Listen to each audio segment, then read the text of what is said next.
and he won Nevada big, if you remember. Yeah. Normally what happens in American politics is that you then get incredibly positive coverage. Bernie got massively negative coverage. Yeah, they've tried to pretend that he didn't win Iowa at all. Yeah, and the most negative of all the channels was MSNBC. Yeah. And Chuck Todd came out and said that his followers are brown shirts, Nazis. Bernie's followers. Yeah. Bernie's followers. Yeah. Bernie Sanders, who's Jewish, who's progressive, who's the kindest politician we've ever had. Yeah. I mean, you could disagree with him, but I don't think anyone would disagree. He's the kindest politician we've had. And they called him a Nazi. Okay. Yeah. Then Chris Matthews came out and said, if people like Bernie Sanders win, we're going to have executions in Central Park. Okay. Wow. That's how much MSNBC despises progressives, right? Yeah. Why? Because progressives are the only real challenge to corporate rule. So the so-called populists of the right, they don't know what the hell they're doing. They're getting led around by con men into fascism and ending democracy. Now, when we say do a revolution, for example, from the progressive point of view, we don't mean a violent one. We don't mean grab your muskets. Yeah. What we mean is we're changing everything. Yes. For example, amendments are political revolutions. Yeah. An amendment to get money out of politics would be an amazing, wonderful, necessary political revolution. And that's why the founding fathers told us to do amendments. Yeah. They loved amendments so much, they did 10 of them.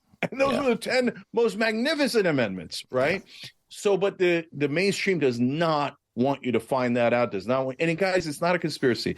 No memo is written.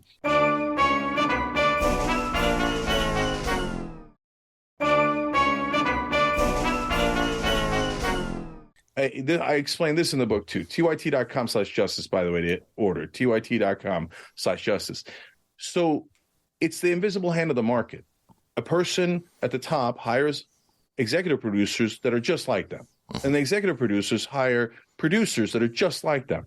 And then they hire anchors that are just like them.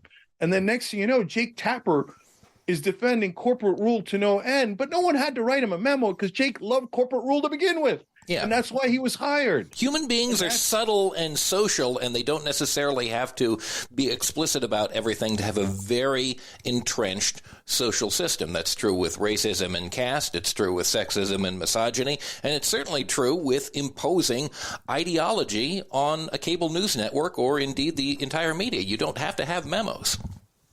Yeah, exactly. Yeah. And then the Ashley Banfield story in chapter 5 is unreal. So I just on that alone, you should read. It's called "The Closet is the Memo." So you'll see. Yeah. Anyways, but I want to say one more thing, Beowulf, about I don't want people to lose hope, and we are on the precipice of losing hope. Because there's no progressive alternative to Biden. Biden is 280 years old. We have to push him all the way up a hill to get him to do 20% of his agenda. Yeah. And to be fair to the brother, he did do 20% of his agenda, and normally Democrats do 5%. Okay, and so, but I would not, as some progressive commentators have said, say that he is the most progressive president since FDR. It's just not absurd. true. First of all, please study history. LBJ on economic issues, 10,000 times more progressive. Yeah. And by the way, 10,000 times more effective. Yeah. Because he was a hard ass. LBJ knew how to fight. Yeah. LBJ understood elementary politics, which is carrots and sticks. Yeah. You don't just do sticks. That's crazy. And you don't do just carrots. That's also crazy. Yeah. You have to do carrots and sticks. But Biden doesn't want to do that. And the reason for that is because he's a corporatist. So he's done for 50 years, he has served as donors. He used to be called the senator from MBNA. That was a credit card company based in Delaware back then. That was literally his nickname. That's how corrupt Biden is. And I don't mean corrupt in the insane ways that the Republicans talk about it. Oh, Hunter Biden and farm million. This lunatic Donald Trump today alleging that Biden took bribes from the Iranians. No, you moron. They're not all idiots like you, Trump. They take sophisticated bribes. This is just bog standard, the corruption of the system, as any person who has been involved in politics for the last 50 years in this country would have naturally or likely experienced, because the campaign finance structure in this country, as it's been laid out even before Citizens United, has just made it almost impossible to be an honest politician in this country, and that's what Joe Biden is. He's a bog standard politician who's part of the establishment and has taken the payments of basically any other person in a political position of power in Washington, D.C.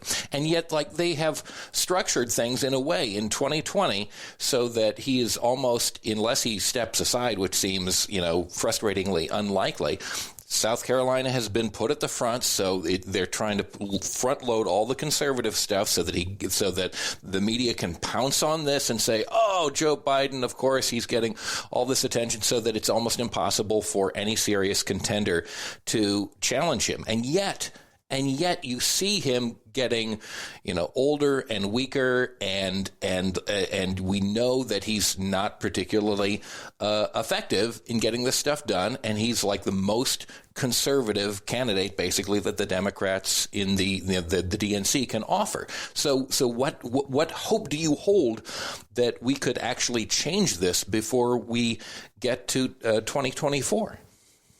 Okay, so Chapter 6 is all about hope and how we're going to win. Okay. And even Kirkus Reviews, which is notoriously tough reviewers, they came out and said, "Holy cow, the book made us hopeful." How is that possible?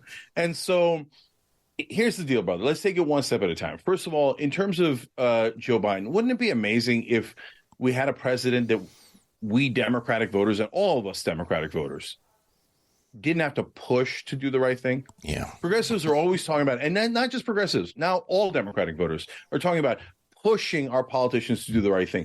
Well, why don't they just goddamn do it without us pushing, right? Why can't we get someone who already agrees with us and that we don't have to negotiate with our own leader? Wouldn't that be incredibly refreshing, right? It really would. It really would. So now, look, I get that hope is at a nadir because we don't have that progressive alternative right now. And the two alternatives seem unreal. Like Donald Trump is monster of monsters. Biden yesterday said that he was at 9/11 the day after 9/11, and he wasn't.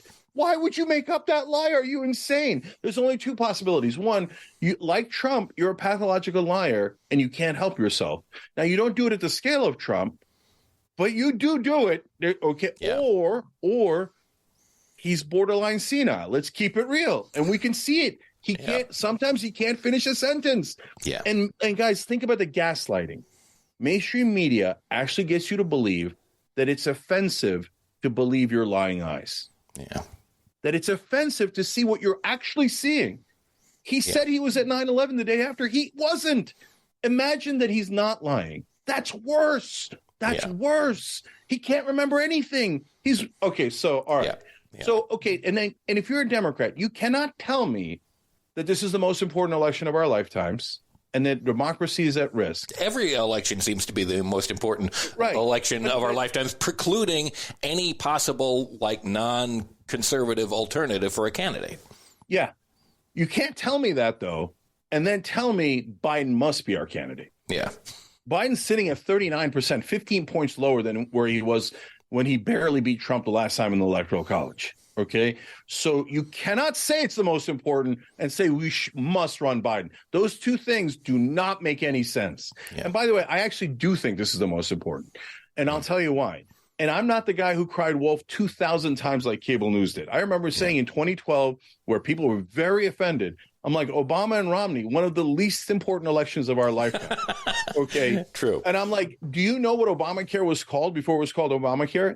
It was called Romney Care. Right. Literally, I'm not making it up. You can go online and you can look it up. They had nearly identical positions, pretending to have differences. But this time, we have a howitzer in the race. Yeah. And this time, we actually have a fascist in the race. Yeah. But the guys who cried wolf continue to cry wolf, and now people don't believe them, right? Yeah. When this time they should believe them. And why don't they believe them? Part of the reason is they say, this is the most important election, but we're going to run this addled old guy who can't finish a sentence, who's at 39%, where an incumbent has never, ever, ever, ever won in the 30s, ever in American history, right? We're going to run the worst possible candidate, and it's the most important election of our lifetimes. Yeah. And then I asked them, wait, why do we have to run Biden? Because we have to respect power.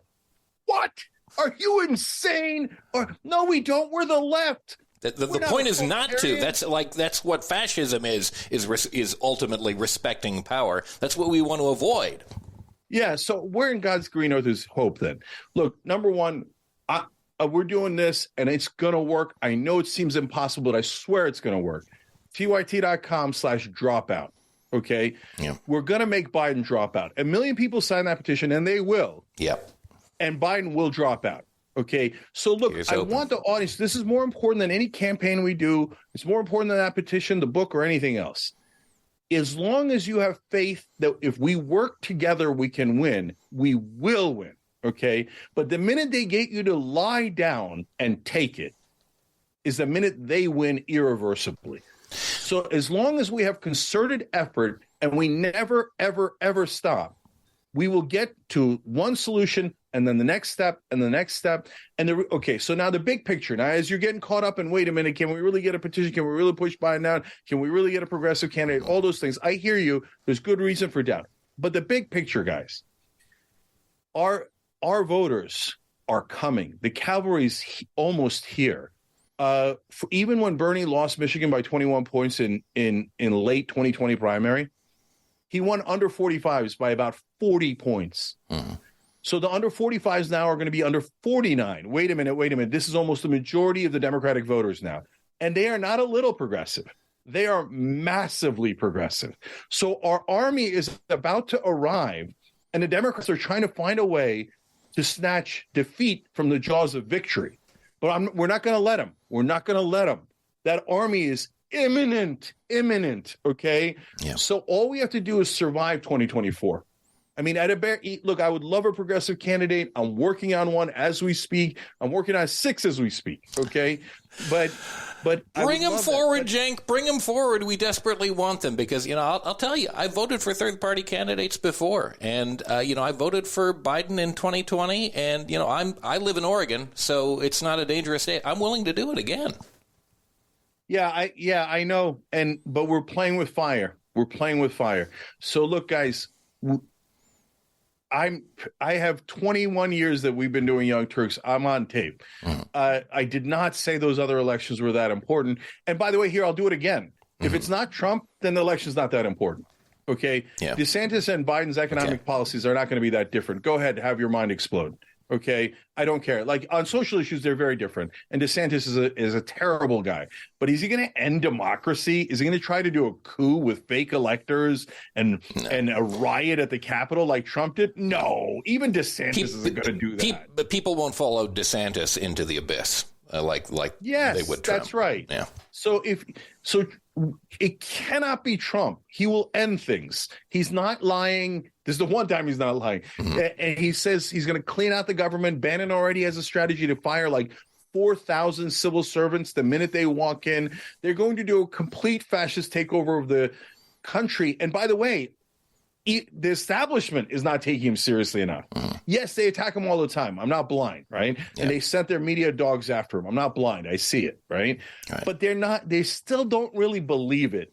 I bet you if you polled them and said Trump or Bernie, I still say they go for Trump because they don't quite believe the fascist takeover and they think he's going to leave me alone.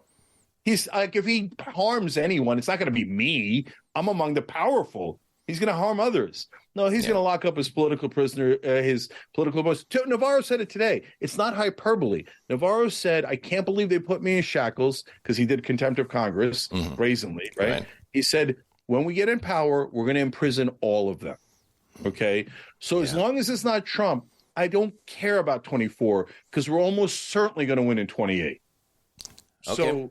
Okay. And I don't mean just we as in Democrats and Buttigieg, Newsom, whatever. No, I mean, a progressive is going to win in 28. We're going to take over the country. And when we actually do popular programs and we get them passed, people are going to love us.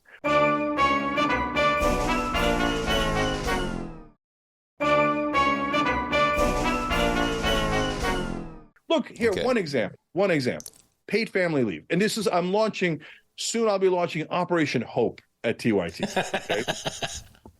So what is that? I'm going to bring people together and we're going to work together and we're going to get things done. Okay. Mm-hmm. So one of the things is paid family leave. And here it is sitting at 84% popularity. Okay, first of all, Democrats admit that if you cannot get something that passed that's at 84% popularity, you should